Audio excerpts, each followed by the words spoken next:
Hey everybody, Roxabox90 here with a financial and general discussion video of the 5 arguably most powerful 2-drops in Magic the Gathering. And that's going to be the main thrust of this video. I just want to point out for those of you who love spoilers, this just came up and I don't think it deserved its own video. The February F&M promo is going to be Disdainful Stroke. The art looks pretty sweet, though there's a dragon here, which is kind of... why is this on a card that's part of the set where dragons are extinct? It's very dragony feeling and dragony themed, but that being said, the card itself I think has some good playability. It can see playing Commander. It's a pretty decent card in Limited, and I think it does have constructed potential, which means as a promo foil I think that's a very cool card to print. I like when they print cards that have usefulness across the board. Now the cards we're going to be talking about are the 5 2-drops that really have defined the 2-drop slot. And in fact, there's a whole deck now around Hate Bears, which is a fairly recent phenomena for those who play Magic on the long end of things, as in years. This kind of concept of having incredibly powerful 2-drops, these are the cards that effectively have made that the iconic symbol that they are. And in fact, the Magic Man Sam in his Modern Masters series, which if you haven't seen, you really should. It's one of the coolest pack opening, if not the most cool pack opening series on YouTube. And that's not just a plug, that's honest admiration here. I think he did an amazing job, and he talked about with his co-producer creator Corey, they talked about how they are inserting into the series these 5 cards, and each one is in a different color, and how they've defined both the color and the game going forward. So discussing them, we first up have the most expensive and in some ways iconic one, Tarmogoyf. This card's been around since Future Sight. It was one of the most interesting cards because it was printed with the Future Sight background, and as you can see, this he kind of implied from Wizards this is something that we might want to try going into the future. This is something we want to try that's different, and he was very different. He really shattered things, not so much when he hit, but quickly became a card that sees lots of play in Legacy, and because he's now modern playable, his price has been crazily rising. I remember when he sat around $100 consistently for years, and now he's over $200, which is insane, even with a reprint. He is a pretty powerful card. I'm quite surprised, honestly, how he stayed so high given Treasure Cruise's impact on multiple formats, and formats that where Treasure Cruise effectively eats graveyards, and he relies on graveyards. Having a Tarmogoyf that's a 4/5 or 5/6 drop into a 2/3 or something because of Treasure Cruise is a pretty swingy state for this card. I'm surprised that it held on so heartily to this price tag. Is probably honestly just the market trying to keep a flat rate on him, and people are probably afraid to get rid of them at a lower end price. That's probably what's going on with him, in my opinion. I don't see him dropping more than 10 to 20%. If they don't ban Treasure Cruise, then that's probably the range I could see him dropping. If they do ban Treasure Cruise, I could see him continue his steady rise up to probably 250. If he goes over 250, I don't know what to do. I don't know what to do about that. Wizards will probably have to figure out how to reprint him or to make somewhat accessible, because he literally, decks with him will be locked out of playability for the significant majority of people. So that's him. He's incredibly powerful. The cheapest you can really get is between 150 and 200, even if you go on the cheaper sellers.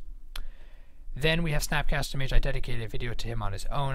As I said in that, as I briefly brought up, he is a card who I think it was brought up in the discussion, not so much in the video, but the following discussion in the comments we brought up how he's likely to rise if Treasure Cruise is banned, because right now Treasure Cruise is a good part of what's holding his price steady low, as well as a Modern Masters 2 threat of reprint.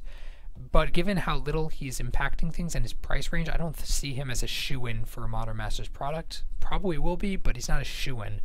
And if they ban Treasure Cruise, I could see him rising very, very quickly in price. So I think his fate is somewhat tied to that other card. But of course, he's insanely powerful, flexible, great card across format. So I would get them if you can. I can't see him sinking horribly lower than $20. Even at his lowest end, he was about $20.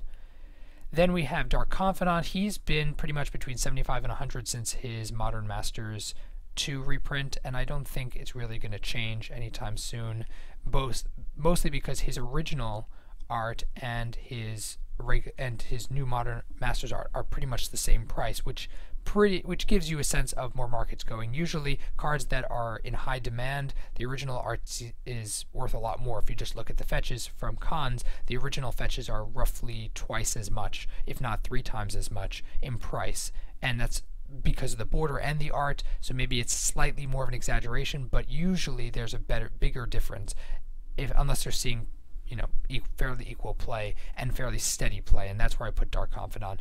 Foils have risen up, and I don't know if they're the greatest investment, but he's not a card they would easily reprint, and as foils go, I think it's a fine card to grab up if you have that kind of cash. I think he'll remain pretty steady going forward. Stoneforge Mystic has taken a drop, significant drop, 20-25%, which is pretty huge. I think that she's not going to drop, I think, below 15 at any point. She's just strong enough a card, and she sees enough play that's not going to happen. So I would recommend getting them soon if you can, because her price is around the $20 mark, and that's very, very reasonable. I can't see her dropping much more than that. And the final of the 5, the red one, Young Pyromancer. This card is a very interesting story. Star City, it's literally doubled in the last 6 months. The foil has tripled or quadrupled, and this is because it's seriously seeing incredible play. It's doing very, very well in multiple formats. It's a fantastic card, even with a reprint in the event deck and the fact that it was in M14, which is a year ago. It still is seeing such a spike, and I could see it continue to rise, the regulars being probably around $5 in another 6 months, especially if there's no thought of him being reprinted in Modern Masters 2. Why they wouldn't, I don't know, but he could easily shoot up to between $5 and $8, I think, for the regulars. The foils have already shown that they've tripled in price, tripled or quadrupled, and I could see them going up even more in the long term, which is kind of insane, but I do think it's possible they could rise up into the $75 to $100 range, which is crazy, but I do think that there is a good chance of that happening if he's not seeing reprint in the next year or so. So those are my thoughts about 5 of the most powerful cards in Magic, 5 of the most powerful 2-drops in Magic. And I'd love to hear your guys' thoughts about what you think of their prices and where they're sitting, where you think they're going. Put that down below in the comments section as well. If you guys want to put your thoughts on Disdainful Stroke, I'd love to chat about it as well down below in the comments section. So if you enjoyed the video, tap the like button. And if you're new to the channel, check in and subscribe. As always, Roxabox90 signing out. I'll see you guys next time.